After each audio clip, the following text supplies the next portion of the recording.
Alright, so in this tutorial I'm going to show you how to become a better Super Street Fighter 4 player. I'm using Arcade Edition.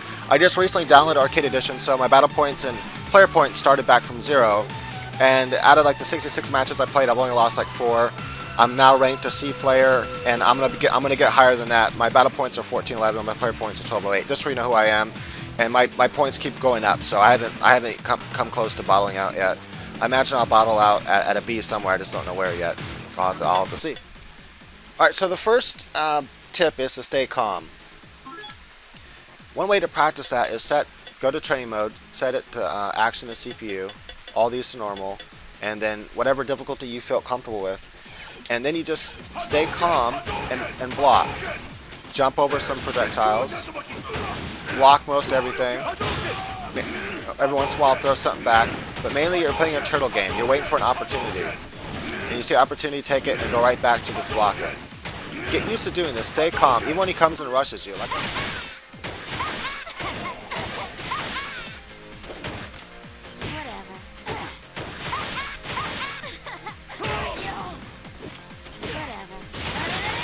So just stay calm, and what we want to look for is jump-in moves like that, and look for ways to counter. Look for open areas when there's an open. She leaves openness, and then you can follow with something.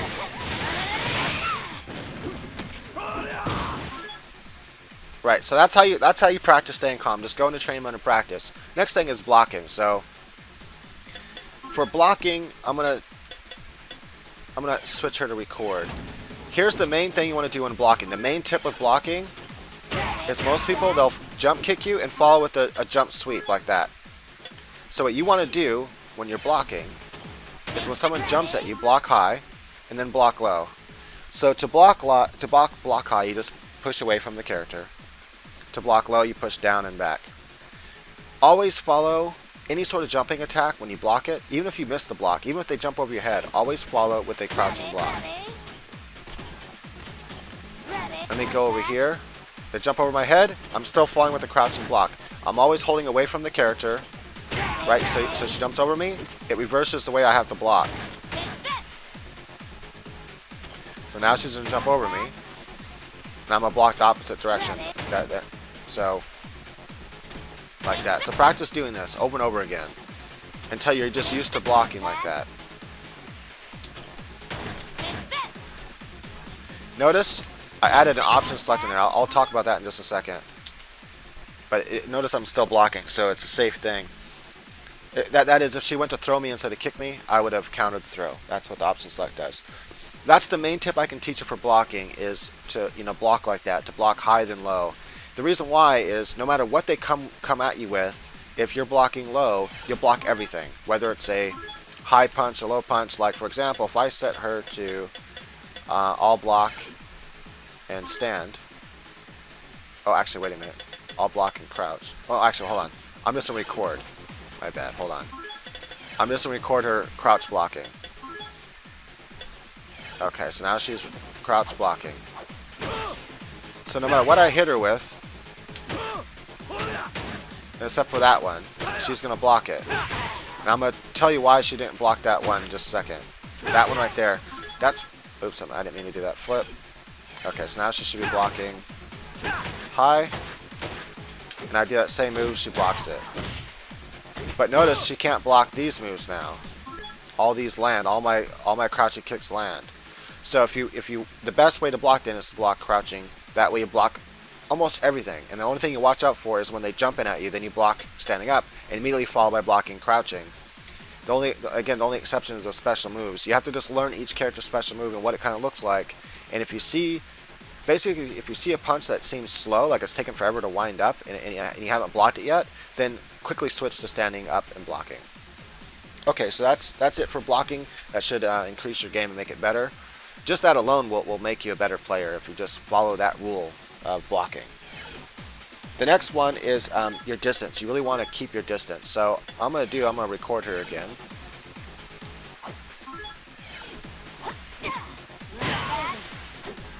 Alright, so I'm going to just throw all her different punches here. Okay, I'm going to just have her repeat those over and over again. She actually has some really good distance with some of her moves. See, what you want to do is you want to learn. Notice that kick right there? That kick has some reach. That kick right there has reach. I'm going to try to throw her away from me. Hold on. Okay. So keeping your distance is basically learning the character's distances they can be. Why is it not blocking? There it goes.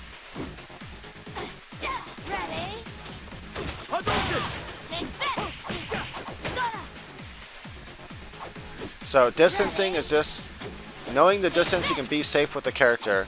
And I don't really worry about that kick so much because people hardly ever throw it because it's slow and I can see it coming. And I can block it. I have time to block it. Also, if you practice just doing this back and forth, you'll often be blocking as you're moving away anyway. So as they get closer, I just start holding away for a second. And I'm going to be blocking moves like that. Know your distance too. Learn your distance so you know your poke distances.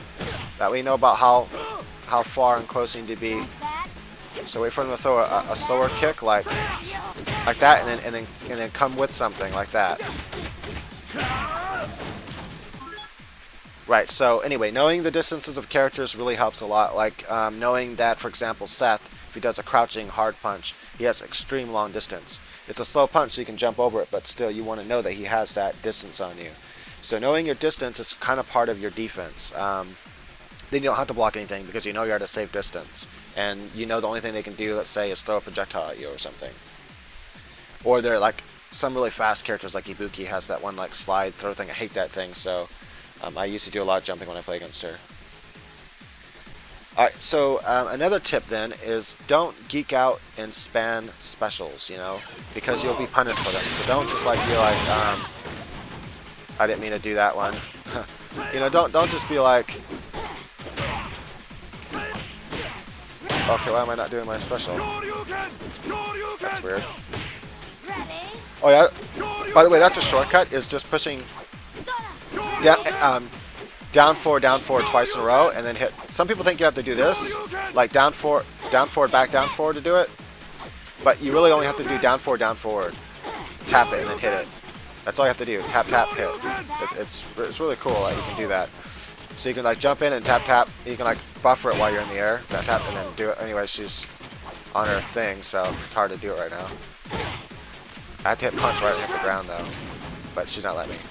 So anyway, the problem with spamming like special moves like this, like just jumping and over again, and spamming stuff like this, is that people, you know, it's slow and people see it coming and they're going to be blocking a lot because they're practicing their staying calm technique, right? They're practicing blocking all this stuff, knowing that it's not going to, you know, it's only going to take a couple chip damage when they block it, and then they're going to come back and punish you hardcore because you have a slow recovery time after you do a special move. So anyway, just don't spam your special moves. Use them when the opportunity presents itself. Like maybe you jump in, punch, and then you follow it with, or like here, boom, and then now follow it with a special move like that. You know, and so just make sure you use your special moves when it's appropriate. You can use your fireballs for zoning, but even that you want to be careful about because there are times where, you know, you're gonna get in trouble. The next thing is mix up your game. So don't just like don't just do the same thing every single time. Let me go ahead and just put her on stand for a second. And I'll put her on auto block. Oops. I meant auto block. Okay. So mix up your thing. So one time, jump in and like do like this. So it's a hard kick to the head, hard kick to the feet. Then maybe follow it with a hard kick with a bunch of fast kicks, hard kick. So it's like boom, boom, boom, boom, boom. Something like that. Or fast, medium, or something like that, right? But don't just mix it with kicks, and then mix it up like this. For example, let's mix it up this way now. And then go for a throw right afterwards. Now notice I whipped the throw because I didn't wait. I have to wait for her to be close enough to me. Because notice when I first kick her, she kind of moves away from me, right? See, watch. See how she's kind of stunned and she's away from me. I have to wait for her head to come back toward me, then I can throw her. That's the animation watching, is her head. Now I know she's close up to me. So mix it up. Come in with a kick, kick. Kick, kick, kick. Come in with a kick, kick like this. Come come in with a kick, and then throw. Close enough with that, it's good to follow with that EX move, that kick right there, tornado kick. Right, and then another way to mix it up is to jump in, don't do nothing, and then just throw. So you boom, boom. Right, notice I didn't do that fast enough. Okay, there we go. I just kind of mashed it to make sure it'd come out. And then, like a lighter kick, and then throw. And then just jump in and throw. So all I'm doing is I'm hitting the ground, and then I'm throwing. Right when I hit the ground. Another thing is I can hit the ground and then come in right into, I can even do option selects just in case they try to throw me. Because a throw beats out kick, so I'm doing option selects there. You can see I'm doing it at the same time. The kick throw, oops, I meant like that. So option select. So I'm like boom, boom, boom, boom, like that. Option selects are much easier with a arcade stick, which I might actually end up buying. So that's the mix-up game. Just mix your game up. You know, don't always come in doing the exact same thing. Maybe you'll come in and kick and then follow it with something like this, or maybe you'll jump over to try to do a what's it called? You do it with the medium kick, crossover or cross up.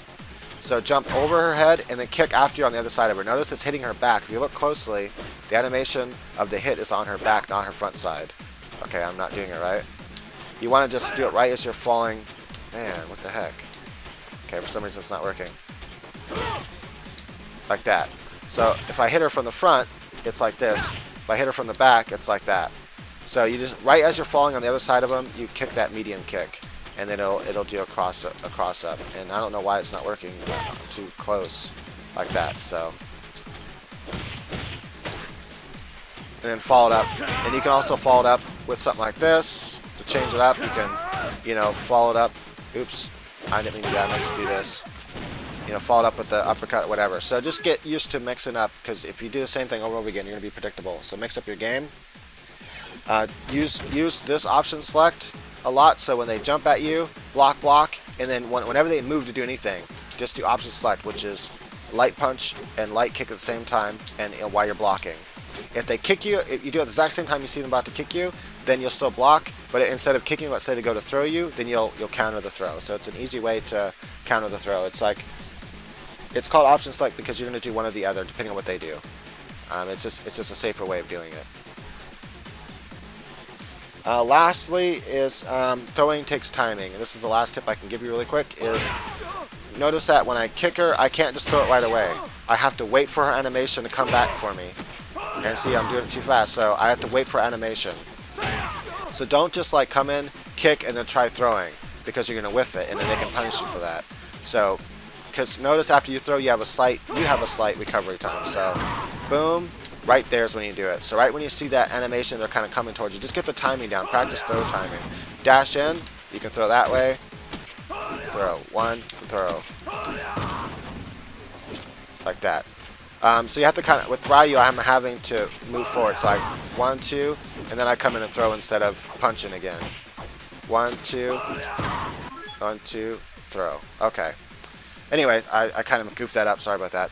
But yeah, so just, you know, keep that things in mind, that throwing takes timing and everything. And I hope these tips help you become a better player. After going through all these tips, practice your staying calm game. Just practice against the CPU and stay calm, and you know, practice different things, mostly blocking and then, you know, punishing their moves, and watch my things like with Guile, how to stay calm with Guile, because Guile is a pretty tricky character. Jury versus Guile is one of the videos I think I have up. And yeah, and just enjoy the game. It's fun.